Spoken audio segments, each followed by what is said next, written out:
گلستان۔ ایک بادشاہ اپنے محل کی چھت سے منظر کشی کر رہا تھا کہ اس کی نظر پاس کے گھر کی چھت پہ موجود ایک بے حد خوبصورت عورت پہ پڑی۔ اس نے اپنے نوکر سے معلوم کیا تو پتہ چلا عورت اس کے درباری خادم فیروز کی بیوی ہے۔ بادشاہ عورت پہ ویسے ہی فدا ہو چکا تھا۔ وہ دربار میں پہنچا اور خادم فیروز کو حکم دیا کہ فلاں فلاں خط گورنر کو پہنچانے چلے جاؤ۔ فیروز خط تھام کے گھر آ گیا اور اگلے دن گورنر کے گھر کو نکل چلا، بالکل انجان کہ اس کے ساتھ کیا ہونے والا ہے۔ پیچھے سے بادشاہ درباری خادم کے گھر پہنچا اور دروازے پہ دستک دی۔ فیروز کی بیوی نے پوچھا کون ہے؟ جواب ملا بادشاہ سلامت حکمران سلطنت۔ عورت نے دروازہ کھولا اور بادشاہ کی آنکھوں میں خمار دیکھ کے بے اختیار بولی پناہ مانگتی ہوں میں خدا سے، کیا تم وہاں سے پیاس بجھانا چاہتے ہو جہاں سے تمہارا خادم پیتا ہے؟ عورت کے الفاظ سن کے بادشاہ کو ندامت کا احساس ہوا اور وہ وہاں سے فوری لوٹ چلا، مگر جاتے جاتے اس کے ہاتھ سے انگوٹھی پھسل کے فیروز کے گھر رہ گئی۔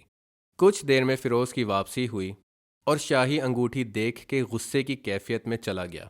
اسے سمجھ آئی کہ بادشاہ نے اس سے جھوٹ بول کے بھیجا تھا اور وہ موقع پہ خاموش رہا۔ وہ اپنی بیوی کو میکے چھوڑ آیا اور جب مہینے بھر رابطہ نہ ہوا تو سسرال والوں کو شبہ ہوا کہ وہ کسی بات پہ خفا ہے۔ عورت کا بھائی فیروز کے پاس گیا اور مطالبہ کیا یا تو آپ ہمیں بتائیں کہ ہم سے کیا کوتاہی ہوئی ہے یا پھر ہمیں بادشاہ کی عدالت میں پیش کریں۔ فیروز نے عدالت والی تجویز قبول کی اور دونوں شاہی قاضی اور بادشاہ کے سامنے حاضر ہوئے۔ عورت کے بھائی نے اپنا مقدمہ پیش کیا۔ ہم نے فیروز کو پھلوں سے لدا اور پانی سے بھرپور گلستان دیا تھا اور اس نے ہمیں گلستان واپس کر دیا جو کہ ہماری سمجھ سے باہر ہے۔ قاضی نے فیروز کو متوجہ کرتے ہوئے پوچھا اس بارے میں تمہارا کیا کہنا ہے؟ فیروز بولا خدا گواہ ہے میں نے گلستان کو ناپسندیدگی کی وجہ سے نہیں چھوڑا، لیکن ایک دن جب میں گھر لوٹا میں نے گلستان میں شیر کے نشان پائے۔ مجھے فکر تھی کہ شیر مجھے یا میرے گلستان کو نقصان پہنچا دے گا۔ ان ساری باتوں سے فیروز کا اشارہ بادشاہ کی طرف تھا۔ بادشاہ بھی عدالت میں موجود تمام گفتگو سن رہا تھا۔ وہ اٹھا اور بولا اے فیروز، بلا فکر اپنے گلستان کو واپس لوٹو۔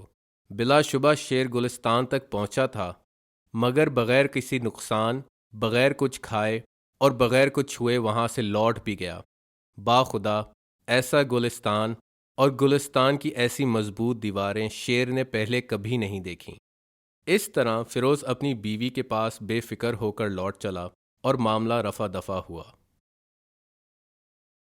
يا أيها الذين آمنوا اتقوا الله وقولوا قولا سديدا يصلح لكم أعمالكم ويغفر لكم ذنوبكم ومن يطع الله ورسوله فقد فاز فوزا عظيما إنا عرضنا الأمانة على السماوات والأرض والجبال فأبين أن يحملنها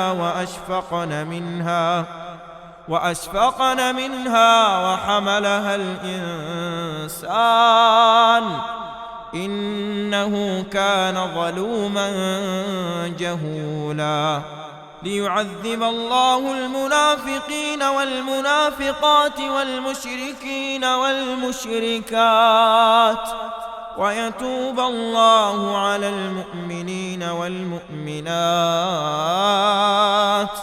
وكان الله غفورا رحيما۔